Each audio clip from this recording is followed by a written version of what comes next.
Saya ingin menanyakan tentang RUU PPRT. Sebentar. RUU PPRT ini sudah digantung 20 tahun dan saat ini telah memasuki hari ke-150 aksi demo mogok makan untuk mengesahkan rancangan undang-undang perlindungan pekerja rumah tangga.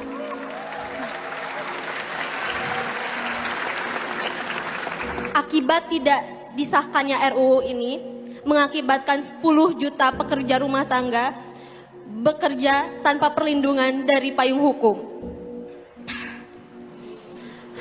Semangat, ayo kita kasih tepuk tangan dulu untuk Dinda.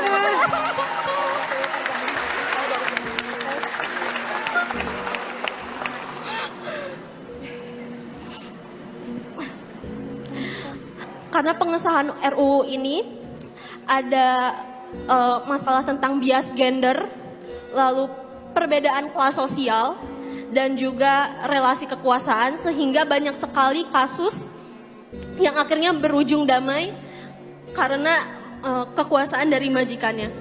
Yang ingin saya tanyakan adalah, seperti yang kita semua tahu, pengesahan RUU ini ada di tangan para pejabat, yang dimana mayoritas dari pejabat pasti mempekerjakan pekerja rumah tangga yang didominasi oleh perempuan. Bagaimana langkah yang akan Bapak ambil untuk menjamin hak-hak pekerja rumah tangga? Karena selama ini undang-undang ini ditunda selama 20 tahun karena tidak ada yang mewakilkan suara dari pekerja rumah tangga. Saya sendiri sebagai PRT, Pak. Saya di sini mewakili.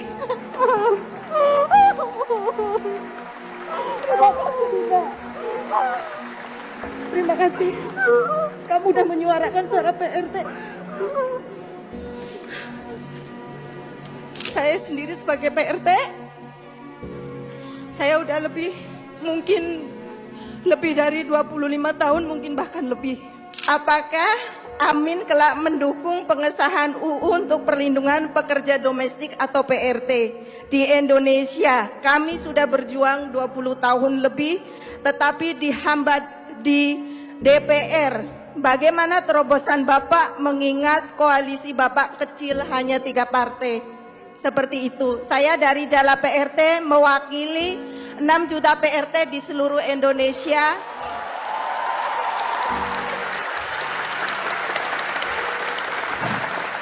Kami keluarga miskin dari 40 juta penduduk di Indonesia yang kami mencari nafkah sebagai PRT untuk menafkahi keluarga. Terima kasih. Prinsipnya, dan menurut saya RUU ini harus diproses, harus dituntaskan sehingga ada perlindungan kepada para pekerja rumah tangga di Indonesia. Tuntaskan itu. Dan ada beberapa prinsip yang harus dipenuhi. Satu, memastikan penghidupan yang layak. Itu nomor satu. Yang kedua, kita harus memastikan adalah jam kerja yang manusiawi. Karena ini mendasar sekali.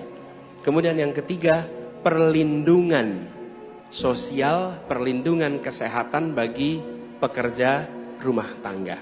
Ini yang harus kita lakukan. Dan tidak kalah penting, ada pencegahan atas eksploitasi pekerja di bawah umur. Jadi umur minimal untuk bekerja itu harus diterapkan sehingga memang mereka akan terlindungi. Lalu sanksi yang tegas kepada pelaku kekerasan terhadap pekerja rumah tangga. Dan kita di pemerintah harus menyediakan balai-balai pelatihan sehingga mereka memiliki keterampilan yang membuat mereka bisa bekerja lebih baik dan mudah-mudahan mendapat pekerjaan yang lebih baik.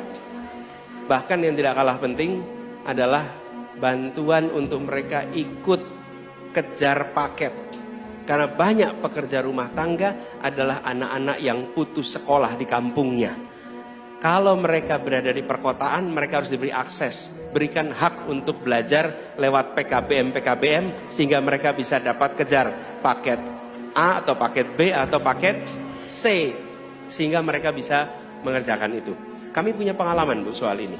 Ada pekerja rumah tangga di tempat kami yang bekerja hanya lulusan SMP. Dan kemudian lulusan SD mungkin. Dia kejar paket SMP, kejar paket SMA, dan sekarang dia sedang kuliah di universitas untuk dapat gelar sarjana bagi dia. Oke?